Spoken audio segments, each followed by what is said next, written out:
어제 뭐 정치데스크가 아니죠. 요즘에 이제 뉴스특보에서도 전해드렸습니다만, 자, 김민지 기자, 홍익표 이 민주당 수석 대변인의 어제 TK 공세 발언에 대한 후폭풍이 계속되고 있죠? 그렇습니다. 어제 당정청 회의 이후에 여당의 대변인인 홍익표 수석 대변인이 TK 봉쇄 발언을 했다가 문매를 맞자 이후 해명 과정에서 언론 탓을 하기도 했는데요. 어쨌든 이 발언이 계속 논란을 빚으면서 대통령이 직접 해명에 나서기도 했습니다. 일단 그 발언들을 모아서 들어보시죠. 대구, 경북, 청도 지역은 감염병 특별관리지역으로 지정하여 통상의 차단 조치를 넘어서는 최대한의 봉쇄 정책을 시행, 확산을 조속히 차단하기로 하였습니다. 최대한 이동이나 이런 부분에서도 일정 정도 행정력을 활용하는 것들은 검토 중에 있습니다. 대구의 봉쇄, 마치 무한 봉쇄를 연상하듯이 그렇게 나가는 것은 사실이 아닙니다. 조기에 봉쇄하고 완화한다는 의미에서의 방역적 차원에서의 봉쇄와 완화라는 의미이기 때문에 오늘 아침 고위 당정협의 결과 브리핑에서 최대한의 봉쇄 정책을 시행한다는 표현이 있었으나 지역적인 봉쇄를 말하는 것이 아니라 전파와 확산을 최대한 차단한다라는 뜻임을 분명히 밝힙니다. 오해의 소지가 있었던 것 같아서 다시 한번 해명 말씀을 드렸습니다.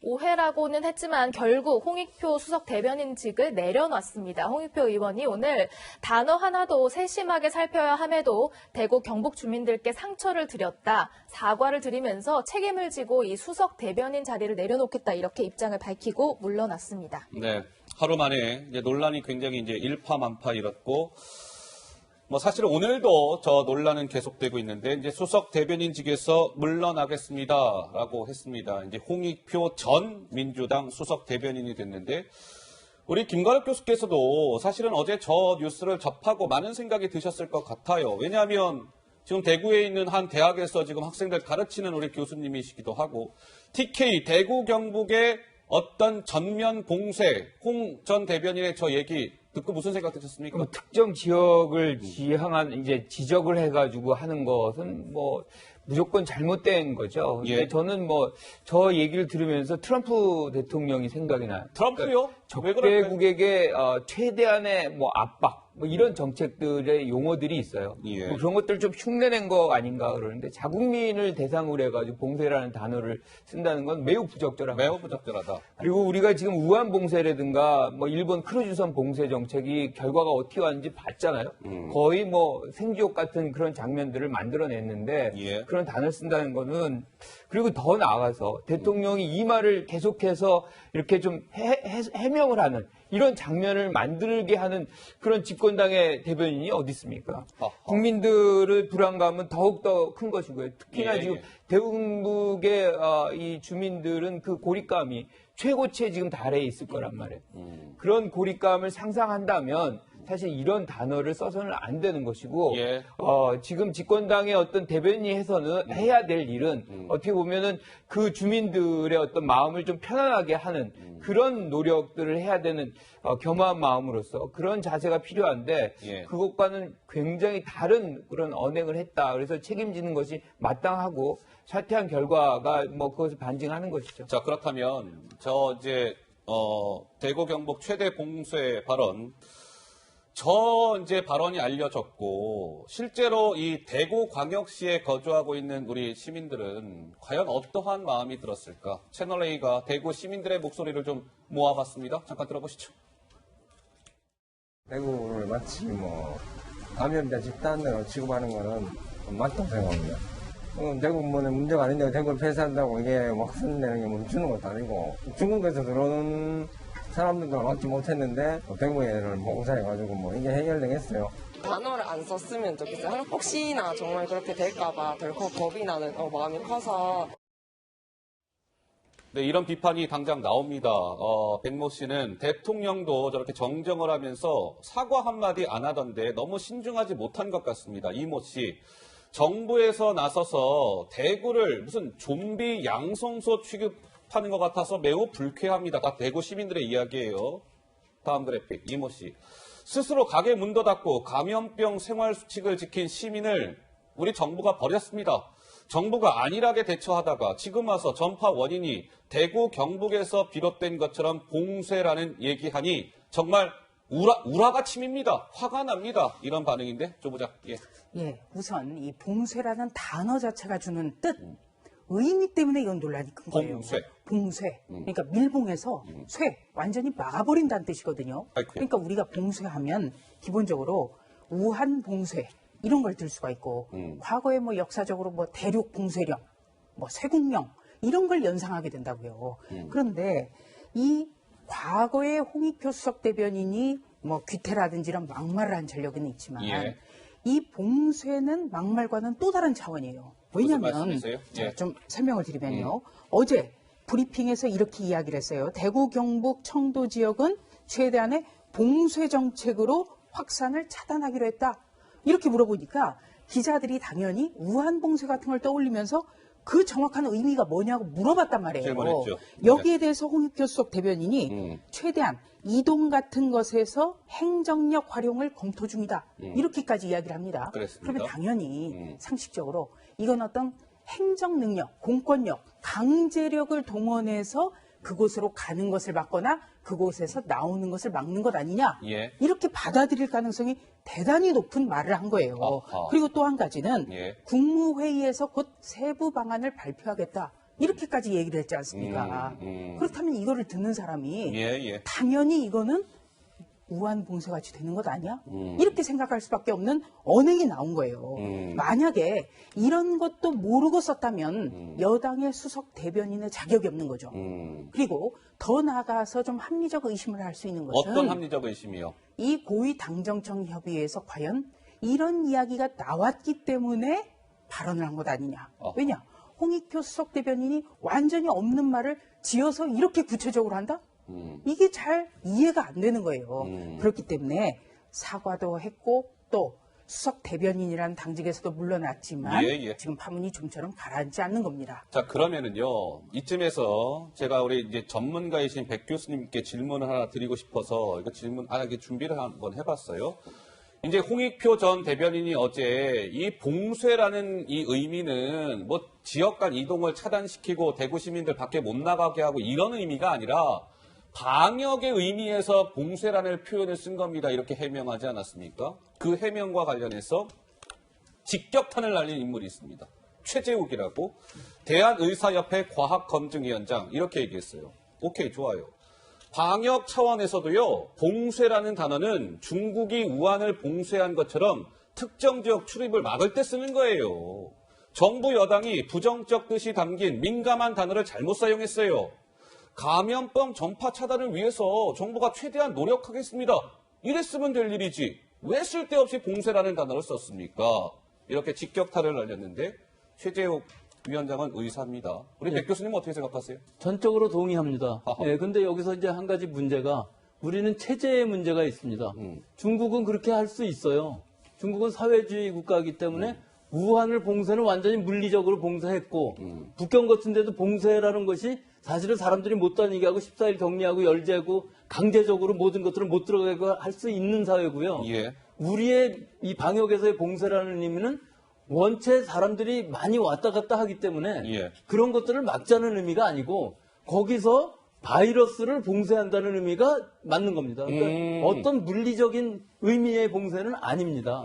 하지만 지금은 더구나 물리적인 봉쇄뿐만 아니라 바이러스의 봉쇄에 있어서도 지금은 이 감염원을 찾는 봉쇄 정책을 쓰는 것이 아니라 지금은 어떻게 보면 거의 완화 정책이 됐거든요. 아하. 일단 완화라는 의미는 이 감염원을 찾는 것은 이제 포기하고 예. 빨리 어떻게든지 빨리 찾아서 격리하고 진단하고 격리하고 치료하고 사망자가 나오지 않게끔 피해를 최소화하는 이런 방향으로 지금 나가고 있는 거기 때문에 굉장히 적절치 않은 발언은 맞습니다. 근데 김 교수님 일각에서는 이런 얘기 하는 분도 있더군요. 어제 홍익표 전 대변인이 이제 대구 최대 봉쇄라고 했는데 예를 들어서 이그젠플 만에 하나 서울에서 막 이렇게 환자가 많이 나왔다고 가정을 하는 겁니다.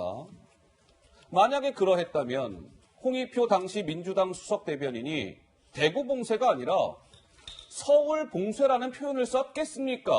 그렇죠. 뭐 이런 얘기까지 나오더군요. 어떻습니까? 그러니까 봉쇄라는 개념 자체를 잘 이해를 못하는 것 같아요. 그러니까 방역 봉쇄 뭐 이런 용어는 있다 그러더라고요. 그러니까 감염원을 차단하는 그런 차원에서 얘기를 했어야 되는데 최대한의 봉쇄다 대구 지역을 그렇게 얘기를 하면 모든 듣는 사람들은 지역 전체를 사실 이동을 차단한다. 그리고 봉쇄한다. 뭐 중국식의 어떤 봉쇄를 상상할 수밖에 없는 거예요. 그런데 이제 어제 당정청 회의에서는 그런 용어가 나오지 않았다는 거죠. 그리고 만약에 정부 전체가 사실상 이런 봉쇄 정책을 취했다면 대통령이 갔겠습니까?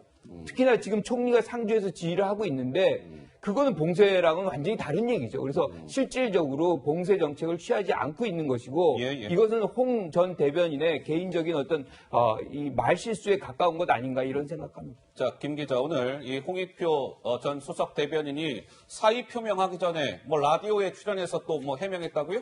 그렇습니다. 오늘 아침에 라디오에서 인터뷰를 했는데요. 어제 불거진 이 논란에 대해서 일단은 사과를 했지만 그 봉쇄가 그런 뜻이 아니었다 이렇게 재차 해명에 나섰습니다. 그 목소리도 듣고 오시죠.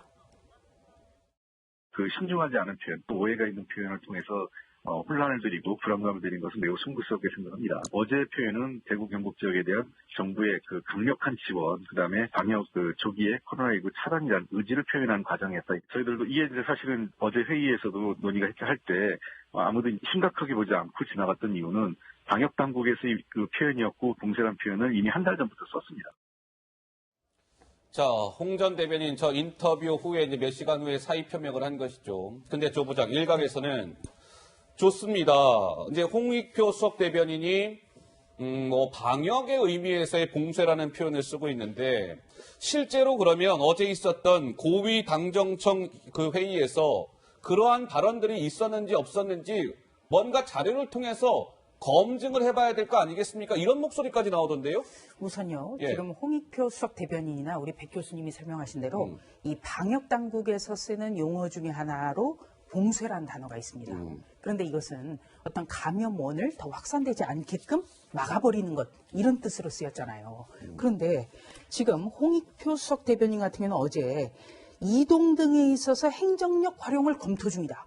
이렇게 부연 설명을 한 거예요. 기자들이 정확하고 구체적인 의미를 묻는 데 대해서 이동과 행정력이라는 단어를 썼어요. 아하.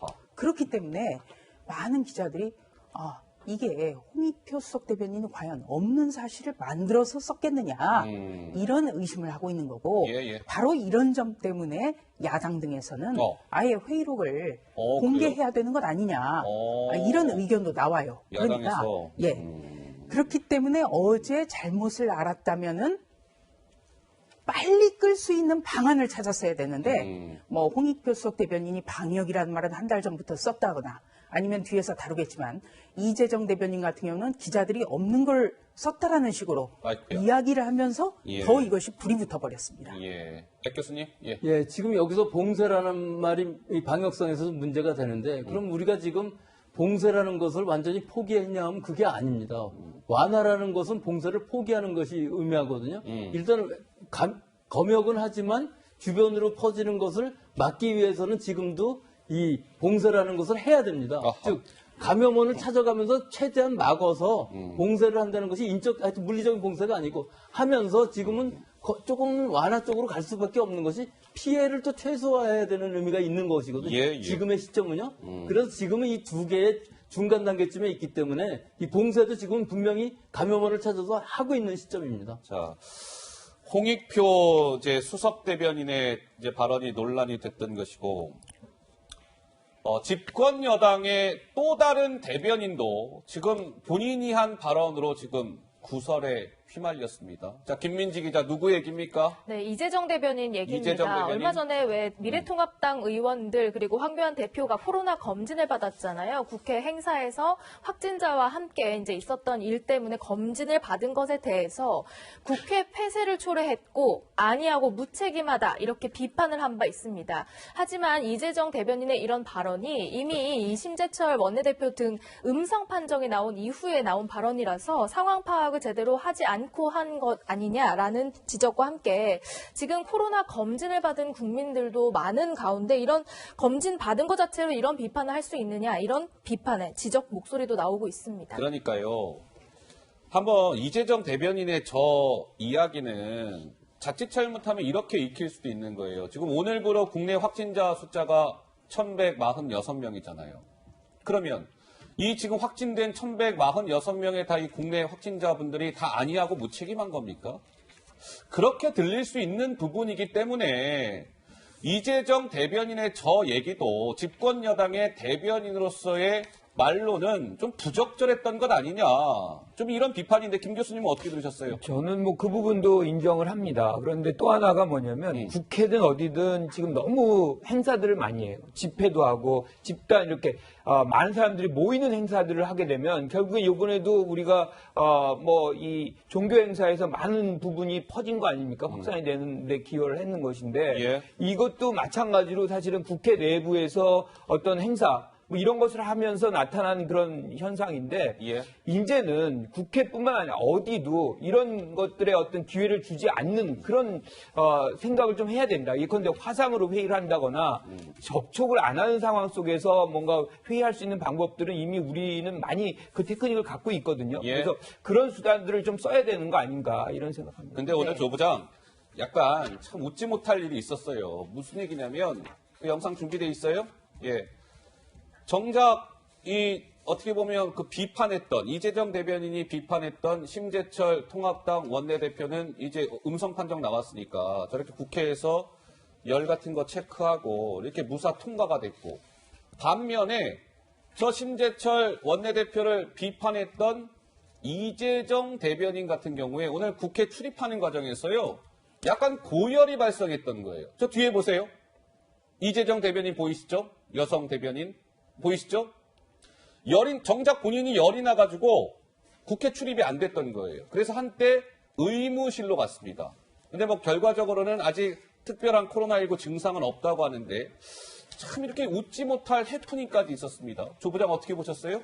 우선 이재정 민주당 대변인이 어제 죄송합니다. 미래통합당의 지도부를 비판한 게 바로 어제였죠. 그런데 오늘 자신도 저렇게 지금 체온이 높아서 지금 입구에서 들어오는 것 자체가 차단이 된 거예요. 예. 그러면 본인의 어떤 표현을 그대로 인용을 하자면 안이하고 무책임한 행태에 국민들의 분노와 실망이 크다. 어허. 이렇게 정리를 할 수가 있는 겁니다. 예. 그리고 또 동료 의원들이 어떤 불운을 겪는다면 그것을 어떤 정략적으로 비난하는 것 이거는 정치권에서 금도예요. 어허. 예.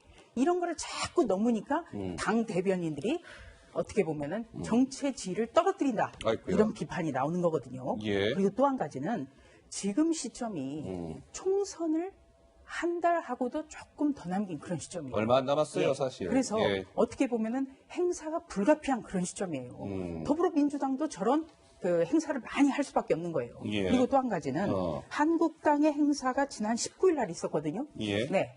이 19일 날 행사를 한 걸 가지고 이재정 대변인 비판을 했는데 그랬죠? 문재인 대통령의 이른바 짜파구리 청와대 회동 이게 20일 날 있었거든요. 다음 날이었군요. 예. 예. 그러면 20일도 해서는 안 됐던 거죠.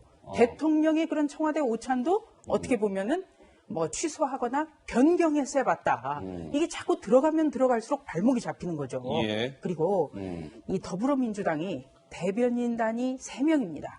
수석 대변인, 대변인 2 계속해서 설화를 놔요. 그래서 이 총선 앞두고 더불어민주당이 하루라도 빨리 선거대책위원회 형태로 전환을 하고 예. 선대위 대변인들도 좀 새로운 그런 인물들이 와야지 지금 갖은 설화가 이렇게 반복이 되는데도 아직까지도 대변인들이 그대로 있다. 이거는 말 자체가 안 됩니다. 속보 잠깐 좀 짚고 다음 저희 주제로 넘어갈게요. 매일 이 시간 정도 되면 5시에 이제 언론 발표가 이루어지죠.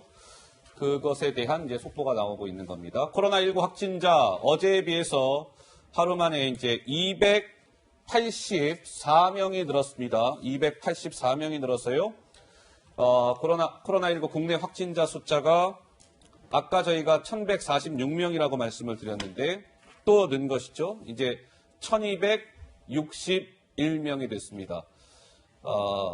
사망자는 이제 12명 그대로 일단 유지가 되고 있고, 국내 확진자 숫자는 1261명으로 지금 됐습니다. 어제에 비해서 284명 는 거 맞죠? 네, 맞습니다. 예, 284명. 백 교수님 어떻습니까? 지금 이 그럼. 예. 예, 저 그래프 자체는 큰 의미가 없습니다. 저건 의미가 없다. 예, 이미 직선을 그리고 있고 어디선가 멈춰야 되는 순간이 있어야 되기 때문에 실제 멈춘다 할지라도 증가세는 계속 되는 것이고 예. 아마 이번 달 안으로는 증가세는 떨어지지는 않을 것 같고요. 아하. 이 확산 속도가 문제인 것이죠. 예. 늘어나는 것은 늘어날 수밖에 없습니다. 현재 의심 환자도 많고 그렇기 때문에 절대 수가 문제가 아니라 이 증가 속도가 멈춰야 된다는 것이 중요한 부분이죠. 예, 언젠가 피크를 찍고서는 멈춰야죠. 그래프가 계속 하늘을 향하는 것이 아니라 약간 좀 주춤하는 그런 그렇죠. 이런 흐름이 나타나야 며칠이라도 되는데 이렇게 주춤하는 숫자가 나타나야 지금은 어쨌든 계속 지금 올라가고 있다. 아직은 올라가고 있는 이런 상황이죠. 것이죠. 더 올라갈 가능성도 이제 배제할 수 없다. 이제 이런 것인데 일단 속보 지금 여기까지 나왔습니다. 시청자 여러분 조금 더 추가적인 인포메이션 속보가 전해지면 다시 좀 전해드리도록 하고요. 이분이 지금 또 이제 코로나19와 관련해서 언급을 했는데, 김민지 기자, 유시민 이사장 얘기입니까? 그렇습니다. 이번 코로나19 사태와 관련해서 신천지 종교의 태도를 좀 지적했는데요. 그 비판 수위가 높았습니다. 어제 유튜브 영상 준비되어 있습니다. 본인들은 피해자가 될 가능성이 높은 행동을 한 거에 대해서 그 행위를 통해서 타인의 건강까지도 심각하게 위협하게 되었고 국가적으로 어마어마한 피해를 국민들에게 만들어낸 거, 이거에 대해서는 깊이 사과하는 것부터 했어야죠. 안 그래요? 지금 뭘 잘했다고, 그 무슨 총회장 명의의 그 성명이나 그 대변인이라는 사람이 인터넷에 나와가지고 한 거, 이거 보면 사람 열받게 만들려고 나온 것 같은 느낌이 막 드는 거예요. 그럼 뭐 하는 짓이에요, 그게? 자기들의 그런 행위를 통해서 함께 살아가는 다른 많은 시민들을 위험에 빠뜨리고 있잖아요. 빠뜨렸어요, 이미. 그랬으면 이 대목에서 뭐 종교의 자유니 뭐니 할 자격 없어요. 유시민 이사장 목소리가 굉장히 격앙돼 있습니다. 신천지 종교 자유를 말할 자격이 없다. 신천지 종교는 함께 살아가는 시민들을 위험에 빠뜨려서 사과부터 해야 합니다라고 주장했습니다. 그러니까 이제 유시민 이사장의 저 발언의 뭔가 방점은 이제 신천지에 찍혀져 있는 것 같아요. 신천지를 뭔가 이번 코로나19가 이제 급속도로 확산되는 데 있어서 신천지를 지목하고 신천지를 향한 유시민 이사장의 비판 발언이다. 이렇게 봐야 될 것 같은데, 조부장, 우리가 유시민 이사장의 저 신천지를 겨냥한 발언에서 뭔가 의미를 찾는다면 어떠한 의미가 가능할까요? 글쎄요, 유시민 이사장의 발언에 대해서 우리가 계속 의미를 찾아야 되는지 저는 솔직히 모르겠습니다. 그런데 이 신천지 같은 경우에는요, 지금 확진자 다수, 그리고 이렇게 확진자가 1200명을 넘어서는 이런 일에 굉장히 역할을 했죠. 그리고 또 비밀주의, 꽁꽁 숨어버리고 자신이 어떤 신도라는 것을 감추려 하는 것 때문에 지금 쉽게 잡히지 않는 것, 이거는 비판받아 마땅합니다. 예. 네, 그러나 이 지금 상황을 모두 신천지로 과연 돌릴 수가 있느냐, 하나의 문제가 있고요. 또 한 가지는 어제 저녁만 해도 제가 인터넷 포털 사이트 등의 댓글을 보고 깜짝 놀랐어요. 왜요? 이른바 그 머리가 깨져도 뭐 대통령 이런 뭐 대깨문이라고 하잖아요. 이런 분들이 뭐라고 올려놨냐면, 나는 내가 확진 판정을 받거나 가족이 확진 판정을 받아도 대통령을 3번 부인하는 일은 없을 거다. 뭐 이런 이야기를 막 띄워놨어요. 그래요? 이런 것도 일종의 종교거든요. 지금은 이런 어떤 누구를 비판하고 이런 것이 아니라 어떻게 하면은 우리가 하나된 마음으로 수습을 해가느냐, 더 이상의 확산을 막느냐, 이런 데 앞장서야 되고, 더군다나 정치인들이 그 선봉에 서야 됩니다. 그런 의미에서 유시민 이사장의 발언은 의미보다는 굉장히 비판할 게 많습니다. 예. 자, 유시민 이사장이, 김 기자, 어제 이제 알릴레오에서요, 지금 어떻게 보면 굉장히 고군분투하고 있다고 봐야 되겠죠. 대구시장, 권영진 시장을 비판하는 발언도 있었다는데 뭐라고 얘기했을까요? 네, 권영진 대구시장의 이제 대응 태도를 지적하면서 신천지에 뭔가 애걸복걸하고 있다, 이런 표현을 썼습니다. 그 목소리도 직접 한번 들어보시죠. 이분 생각에는 별로 열심히 이걸 막을 생각이 별로 없지 않나라는 의심까지 들어요. 전염병이 번져서 이걸 문재인 폐렴이라고 공격하고 문재인 정권이 친중 정권이어가지고 중국 눈치 보느라고 중국 입국자를 안 막아가지고 나라가 이렇게 됐다 이 얘기를 하고 싶은 거예요. 대구 경북은 지금 시설 폐쇄도 안 하고 있고 그리고 신자 명단을 확보하기 위한 어떤 강제적인 행정 권력의 발동도 전혀 안 하고 있고요. 그냥 눈물 흘리기 직전의 표정을 하면서 우리 신천지에서 협조 좀 해달라고 애걸복걸하는 이게 무슨 공직자예요? 이게 도대체 이게 뭐 하는 짓이냐고요?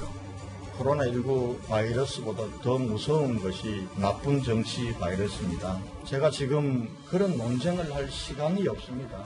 더 이상 제가 언급하지 않겠습니다. 그런데 이제 일각에서는 이런 좀 지적이 나오는 겁니다. 뭐냐면 이른바 우리가 이제 문파라고 하잖아요. 우리 문재인 대통령을 극성 지지층 문파. 요즘에 이런 문구를 막 이런 사이트에 올린다는 거예요. 신천지와 미래통합당은 한 몸입니다. 같아요. 이런 문구를 많이 적극적으로 올리고 있답니다. 또 하나. 조국 전 법무부 장관이 최근 소셜미디어 활동에 아주 열심히거든요. 근데 특징이 하나 있어요. 조 전 장관 소셜미디어에. 뭐냐면 조 전 장관도 마치 뭔가 신천지를 겨냥하는 듯한, 신천지를 비판하는 듯한 소셜미디어 글이 눈에 띕니다. 또 하나. 송영길 더불어민주당 의원이 황교안 대표를 딱 겨냥을 했어요. 황교안 저 통합당 대표 말이에요. 아니 신천지와 좀 유사한 활동을 하고 있는 것 같아요. 이렇게 얘기했어요. 자, 극성 지지층, 조국, 송영길의 공통점이 뭐예요? 여권에서 뭔가 신천지를 타겟팅해서 신천지를 향한 좀 약간 공격?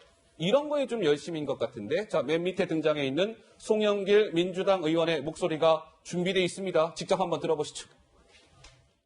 그동안 보수 기독교인들이 신천지를 이단이라고 얼마나 비판해 왔습니까? 그런데 이상하게 정강원 목사나 지금 황교안 대표나 이분들은 신천지와 거의 유사한 어떤 공감의 행동을 보이고 있는 것이 정말 이해할 수 없는 일이라 이렇게 생각을 합니다. 그러니까 일각에서는 김 교수님이 뭔가 정부가 물론 신천지의 잘못이 있을 수 있지만 신천지의 잘못을 부각시키면서 정부의 대응은 좀 뒤로 숨기려는 거 아니냐. 뭔가 본말이 전도돼서는 안 된다. 이런 일각의 비판도 나오던데 어떻게 보세요? 지금 정치적 해석할 때가 아닌 거죠. 그러니까 예컨대 이제 책임을 어디가 있느냐. 뭐 이렇게 해서 책임 소재를 밝히고 거기에서 응징을 하고 비판을 받게 하고 그런 국면은 저는 아니라고 생각을 합니다. 지금은 빨리 감염원을 파악을 하고 이것을 조기 진단해가지고 실질적으로 더 확산이 안 되게 하는데 모든 역량을 지금 기울여야 되는데 정치권이든 뭐 시사평론가든 등등 많은 분들이 이것이 누구 책임이냐 서로에게 책임을 돌리고 이것이 공방을 이어지고 이것이 지금 문제 해결에 어떤 역할을 할 수 있고 어떤 기능을 할 수 있는지 저는 매우 회의적인 것이고 책임 있는 정치인들이라 그러면 이 문제에 가급적이면 개입을 안 하는 게 좋다고 생각을 하고요. 유시민 이사장 같은 경우도 이렇게 감정적인 어떤 언사를 여기 해가지고 어떤 집단을 지금 막 공격한다 그래도 문제 해결이 되는 거 아니거든요. 가급적이면 이런 문제를 확대 재생산하지 않는 그런 상황이 됐으면 좋겠다. 지금은 굉장히 엄중한 상황인 거고 거기에 대한 인식을 모든 정치권이 공유하는 것이 지금 국민들이 원하는 거 아닌가 그렇게 생각합니다. 조 부장은 어떻게 생각하세요? 네, 우선 유시민 이사장이 경북 경주에서 태어나서 대구에서 초중고등학교를 나왔습니다. 아, 그래요? 지금 피해가 가장 큰 곳이 바로 대구 경북이에요. 사람이라면 적어도 자신이 태어나고 자란 곳이 어떤 정말 국가적인 어떤 재난 상황이라든지 위기 상황에 처했다면 이런 식으로 말하지 않아요. 저는 이런 걸 보고 정말 이분의 인격이라는 것이 있는 것인가 깜짝 놀랐습니다. 그리고 두 번째로는 이 지금 권영진 대구시장 등이 정치적으로 사태를 이용하려는 의지가 강한 것 같다. 이렇게 비난을 했지 않습니까? 유시민 이사장이? 그러면서 근거를 댄 게 보수당 소속이기 때문에 책임을 중앙정부에 떠넘겨야 정치적으로 유리하기 때문에 일을 안 하는 것 같다. 이렇게 이야기를 해요. 이것이야말로 정치적으로 이용하는 거죠. 그렇지 않습니까? 아주 잘못된 거죠. 그리고 전염병이 번져서 문재인 폐렴이라고 공격하고 이런 이야기를 하는데 지금 이 어떻게 보면 야당도 마찬가지지만 모든 국민들이 이번에 감염의 모든 사태가 대통령 책임이라든가 아니면 왜 청와대가 이 문제에 대해서 컨트롤 타워를 못 마느냐라든가 아니면 뭐 슈퍼 전파자가 대통령이라든가 이런 이야기 합니까? 안 하잖아요. 메르스 사태보다 굉장히 우리 국민의 시민의식이 성숙한 겁니다. 예. 그런데 유시민 이사장이 노무현 재단 이사장의 신분으로 이런 이야기를 계속합니다. 이건요, 노무현 대통령 얼굴에 먹칠하는 겁니다. 자, 뭐 유시민 이사장 얘기에 이어서 김 기자, 오늘 청와대의 한 관계자가요, 갑자기 예고 없이 찾아와서 뭔가 브리핑을 했다는데 그게 무슨 내용입니까? 네, 돌연 이런 브리핑을 내놔서 저희도 좀 황당을 했는데 내용을 살펴보면 봅시다. 대통령이 갑자기 정은경 본부장을 언급했다. 질병관리본부장? 그런데 이 멘트가 있기 때문에 대통령의 지시는 없지만 내가 임의대로 브리핑을 하러 왔다라고 하면서 브리핑이 시작이 됐습니다.